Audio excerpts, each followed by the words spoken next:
الله الرحمن الرحيم. السلام عليكم ورحمة الله وبركاته. داوديال halkani waa YouTube channelka Aamina Macalin. meel walba ay joogtaan, qofkii ay habeen u tahay, qofkii ay maalin u tahay, qofkii ay subax u tahay, waxaa idin leeyahay Ramadaan Kariim. Assalaamu calaykum waraxmatullaahi wabarakaatuh. mawduuca maanta haddii ilaahay idma uga hadleyna barnaamijka afur wanaagsan waxa ay tahay nooca ka mida khudradda oo loo yaqaano koostada. sida ognahay koostada waa caleemo cagaaran oo yaalla waddankeena, isla mar ahaantaana waa qayb ka mid ah cuntooyinka la cuno ee la kariyo. koostada ayaa waxay tahay cunto aad iyo aad faa'iido u leh jirka bini'aadanka, iyadoo ay ku jiraan fitamiino uu jirka u baahan yahay. waxaa laga yaabaa markii aad maqasho koosto in wax kale ay kugu soo dhacaan.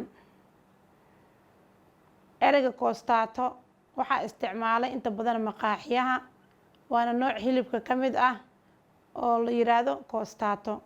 laakiin ereyga koosto waa nooc ka mid ah khudradda, weliba waa khudradda cagaaran.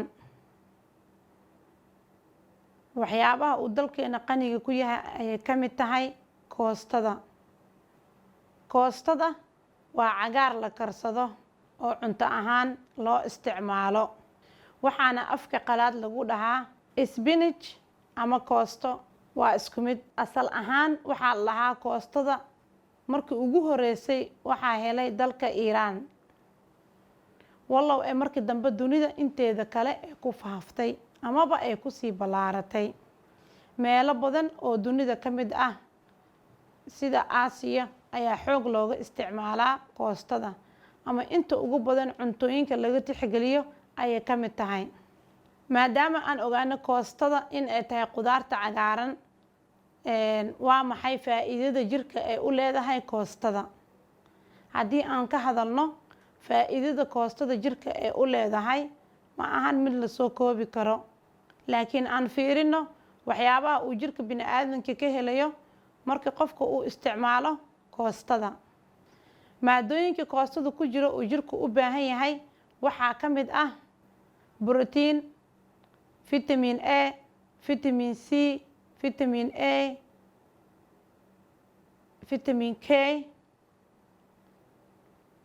vitamin B6, birta ku jirto ama ironta ayaa koostada ku jirto. sidoo kale waxyaabaha koostada ku jira waxaa ka mid ah magnesium iyo potassium. maadooyinkaas oo idil jirka muhiim ayay u tahay, koostadana waa ay ku jiraan. waxaa laga yaabaa dadka inta badan in aysan ku baraarugsaneen fitamiinaadka koostada ku jira ee jirka u baahan yahay. waxaa laga yaabaa qof dhiig la-aan ay hayso inuu cuno daawooyinka kiimikeysan ee fitamiinaadka ka sameysan, halka uu si fudud ka heli karo koostadii oo waddanka taala, isla mar ahaantaana fitamiinaadka ay ku idil yihiin ay koostada ku dhex jirto. koostada waxaa ku yar dufanka iyo kolestaroolka. maadaama khudaarta cagaaran ay ka mid tahay, dufanka ayaa aada ugu yar. koostadu waa khudrad kulansatay waxyaabaha jirka muhiimka u ah iyo nafaqooyinka jirka bini'aadanka uu u baahan yahay. sidoo kale waxaa la sheegaa koostada in ay ku jirto maado sunta jirka ka saarta. sidoo kale waxaa la sheegaa koostada in ay ku jirto maadada foolidka, taasoo la aaminsan yahay in ay caafimaad u leedahay dadka qaba wadna xanuunka, amaba in ay faa'iido u leedahay dadka qaba wadna xanuunka. maadada magnesiumka ee ku jirta koostada waxay ka qayb qaadataa koontaroolidda cadaadiska dhiigga blood pressure-ka. daraasad dhowaan la sameeyey ayaa waxaa lagu soo daabacay in ay koostada ka qayb qaadato kobcinta maskaxda iyo weliba xusuusta, iyadoo ay u wanaagsan tahay ayaa lagu sheegay daraasadani dadka xusuustoodu ay liidato in ay aada u caawineyso soo celinta xusuusta insha allah. waxyaabaha ee koostada haddaba muhiim ugu tahay jirka bini'aadanka ayaa waxaa ka mid ah iyadoo kaa caawinaysa calool istaaga. inta badan ramadaanka marka la joogo dadka caloosha ayaa fadhiisata maadaama saacado badan qofka uu sooman yahay. waxyaabaha koostada ee ka hortagtana waxaa ka mid ah in qofka caloosha fadhiisato. khaasatan koostada waxay muhiim ugu sii tahay dadka qaba gaaska oo ay ka caawinayso calool fadhiisiga, sababtoo ah qofka gaaska qaba iyo caloosha fadhiso iskuma wanaagsana. inta badan waxaa la aaminsan yahay koostadu in ay tahay cuntooyinka ka qayb qaata soo celinta dhiigga amaba dhiig yarida. waxaa kaloo la sheegaa inay aada ugu wanaagsan tahay hooyooyinka uurka leh iyo dadka qaba gaaska, dadka da-dooda aada u weyn tahay. waa cunto amaba waa qudaar cunto ahaan loo isticmaalo, isla mar ahaantaana leh faa-iidooyin aada iyo aada u ballaaran oo jirka bini-aadanku uu u baahan yahay xilliga ramadaanka ha ugu sii muhiimsanaatee.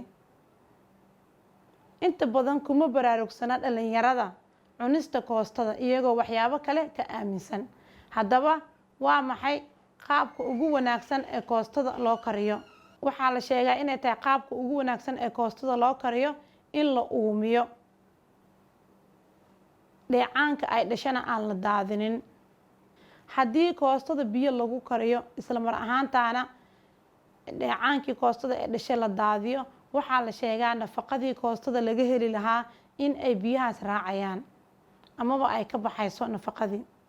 marka koostada la uumiyo amaba qaabka uumiska loo kariyo, dheecaankii ay dhasho maraq ahaan ayaa looga dhigaa koostada si markaasi qofka uu ugu isticmaalo cuntooyinka uu ugu baahan yahay. nafaqadii iyo fitamiinaadkii koostada laga heli lahaana ay ugu dhex jiraan. inta badan habab kala duwan ayay dadyooga caalamka ee koostada isticmaalo u kariyaan. markii aan ka hadalno dalkeena, qaabab kala duwan ayaa loo kariyaa, laakiin kuma baraarugsana dadka fitamiinaadka ku jira koostada ayagoo muddo dheer dabka ku daynaya, badanaana ay ka miiraan biyihii koostada ay dhashay, kadibna ay koostada caadi u kariyaan. laakiin waxaa wanaagsan karinta koostada in dabka laga khafiifiyo si muhiimadda laga leeyahay ee caafimaadka ama badqabka koostada laga heli lahaa ay u suurto gasho. sidoo kale waxaa aada u wanaagsan caruurta ee da-doodu u dhaxayso 2 jirka ilaa iyo intii ka roon in la siiyo, maadaama caruurta ay u baahan yihiin fitamiinaad badan oo jirka ka caawinaya xagga korinshaha. dhakhaatiirta ayaa inta badan dadka waxay kula taliyaan in ay koostada isticmaalaan iyadoo sababo badan ay jiraan, taasoo ah muhiimadda ay koostada u leedahay caafimaadka jirka bini-aadanka. sidoo kale dadka da-da ah ayay aada ugu wanaagsan tahay. waa cunto fudud oo qudaar ah, isla mar ahaantaana jirka u leh faa-iidooyin kala duwan. bismi illaahi raxmaan raxiim. assalaamu calaykum waraxmatullaahi wabarakaatuhu.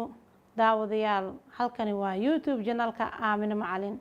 meel walba ay joogtaan, qofkii ay habeen u tahay, qofkii ay maalin u tahay, qofkii ay subax u tahay, waxaa idin leeyahay ramadaan kariim. asalaamu calaykum waraxmatullaahi wabarakaatuhu.